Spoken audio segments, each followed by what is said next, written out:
ଏଠି ଦେଖିପାରୁଥିବେ ଏଠି ଭାଇ ମାନେ 4 ଜଣ ବସିଛନ୍ତି ଏବଂ ଆମେ ତାକୁ ପଚାରିବା ଯେ କିପରି ସେମାନେ ରୋଜଗାର କରୁଛନ୍ତି। ଚାଲ ଏଇ ଭାଇକୁ ପାଖକୁ ଯିବା। ଆଚ୍ଛା ଭାଇ, ତମେ କିପରି ରୋଜଗାର କରୁଛ? ଆମର ଗାଈ ଅଛନ୍ତି, ଆମେ ଗାଈ ଦୁଇଁକି ରୋଜଗାର କରୁଛୁ। ବଢିଆ ଲାଭ ହଉଥିବ ଆଉ। ଆମ ଟିକେ କ୍ଷୀର ଦଉନାହାନ୍ତି ପିଇବୁ।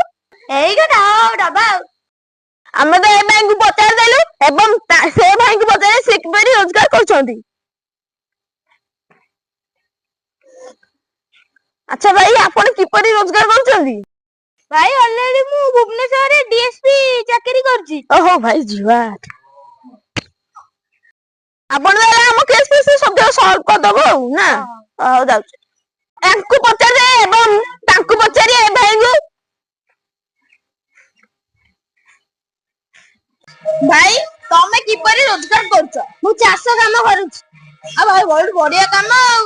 ଧାନ ତ ଚାଷ କରୁଥିବ? ହଁ। ଆମର ଧାନ ଦର। ହଉ। ଆମେ ତ 3 ଜଣ ଭାଇଙ୍କୁ ପଚାରିଦେଲେ ଏବଂ ଆଉ ଜଣେ ଭାଇ ସେଠି ଅଛନ୍ତି ଏବଂ ତାକୁ ଚାଲ ପଚାରିବା।